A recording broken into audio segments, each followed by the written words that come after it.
7. 8화에서 쌓아 올린 복선들이 9화에서 마침내 기억과 인연이라는 키워드로 폭발할 조짐을 보이고 있죠. 과연 누가 진실을 마주하고 누가 고통을 견뎌야 할까요? 소미의 기억이 돌아오고 낙주는 두려워지고 강정구의 정체가 모든 걸 뒤흔들게 될 것 같습니다.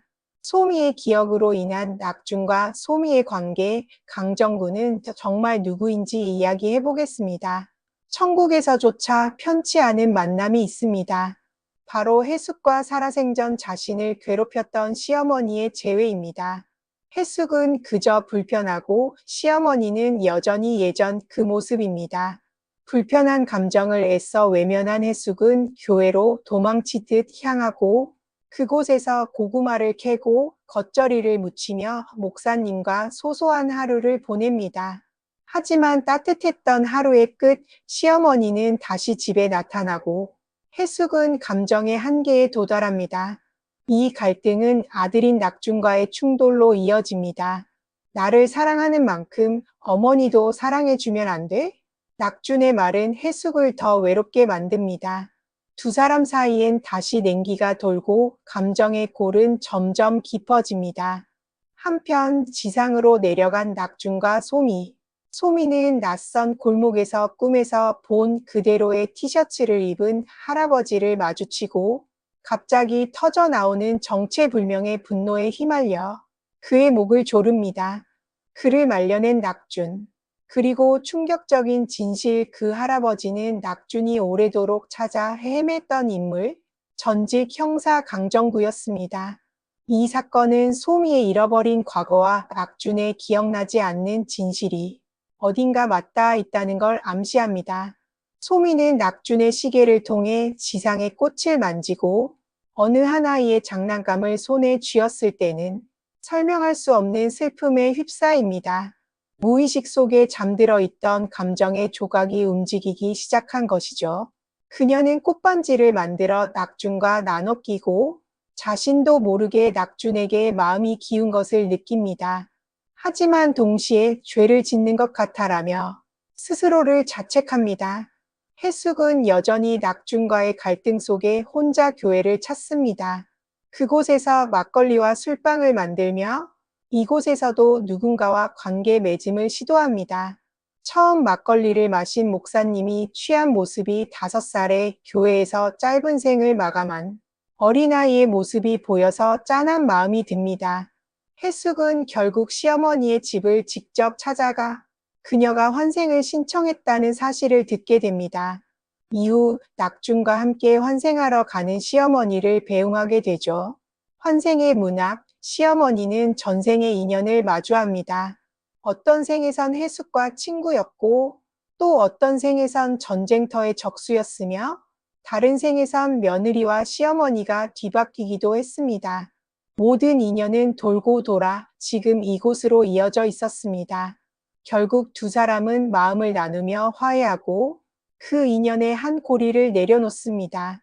천국은 다음으로 가는 과정일 뿐입니다. 우리가 모르는 전생, 그전 전생 등 수많은 생을 거치며 쌓아온 업을 씻고 반복하며 공평함을 되찾는 과정입니다.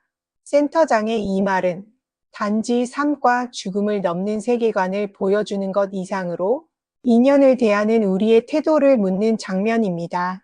모든 사람에게 친절해야 합니다. 언젠가 우리가 사랑했거나 혹은 해를 입혔던 존재일 수 있으니까요. 이제 낙준과 소미 사이에 감춰졌던 진실은 떠오르려 하고 해숙은 과거의 감정에서 한 걸음 나아가 진심으로 인연을 마주할 준비를 마칩니다. 지상에서 벌어진 강정구와 낙준의 치열한 대치 상황은 순식간에 폭력적인 난투로 변했습니다. 두 사람의 분노와 감정이 주먹으로 터져 나오는 그 순간 마치 시간이 멈춘 것처럼 갑자기 달려나온 소미가 평소에는 상상도 할 수 없는 초인적인 힘으로 낙준을 위험에서 구해냈습니다.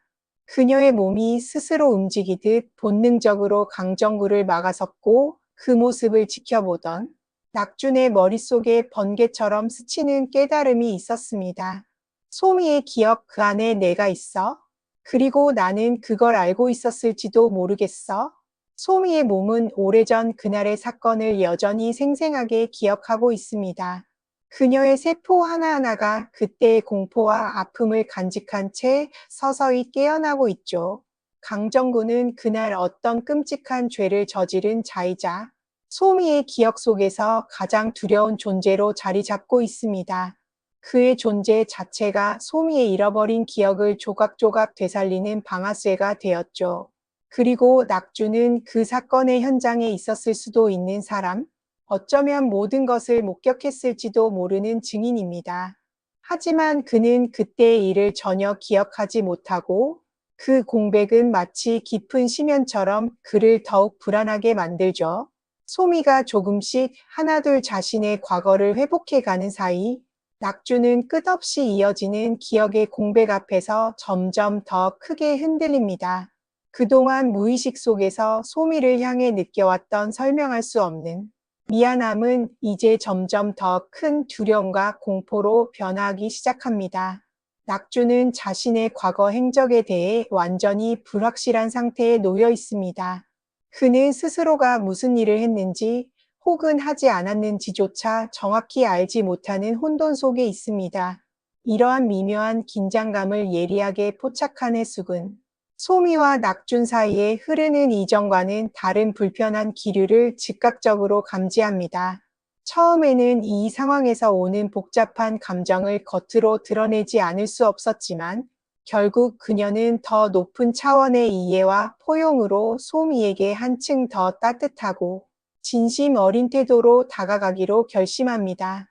7화에서 겪었던 해숙과 시어머니 사이의 깊은 감정적 갈등, 그리고 8화에서 마주한 환생을 향한 시어머니의 마지막 발걸음까지 이러한 일련의 경험들은 해숙을 한층 더 넓은 사랑의 단계로 이끌었고 그녀의 영혼을 더욱 성숙하게 만들었습니다.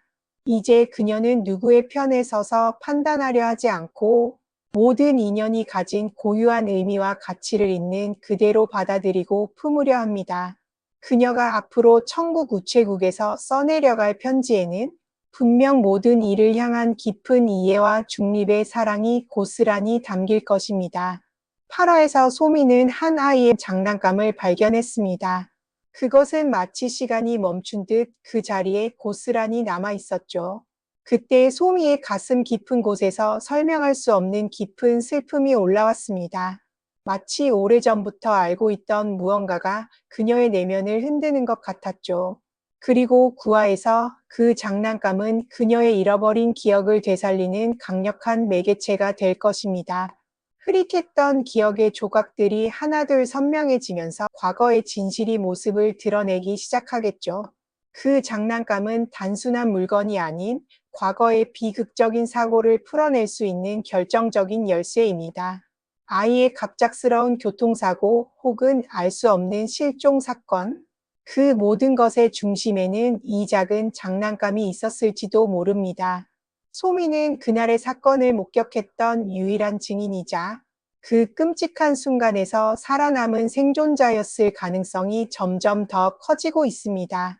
하지만 기억이 선명해질수록 더 큰 시련이 그녀를 기다리고 있습니다. 특히 낙준과 관련된 진실이 밝혀질 때마다 그녀의 마음은 더욱 깊은 혼란과 고통 속으로 빠져들 것입니다. 한편 영애는 심장이 두근거리는 낯선 감정에 휩싸입니다. 처음에는 이 심장의 떨림을 센터장에 대한 순수한 설렘으로 오해하며 달콤한 착각에 빠져듭니다. 하지만 그 감정의 실체는 오랫동안 깊이 묻어두었던 잊혀진 공포의 경고음이었죠. 마치 오래전 멈춰둔 시계가 다시 움직이기 시작한 것처럼 영애의 내면에서 무언가가 꿈틀거리기 시작합니다. 그리고 그 순간 예상치 못한 인물이 그녀의 눈앞에 나타납니다. 바로 어린 시절 지울 수 없는 상처를 남긴 아버지의 모습이었습니다.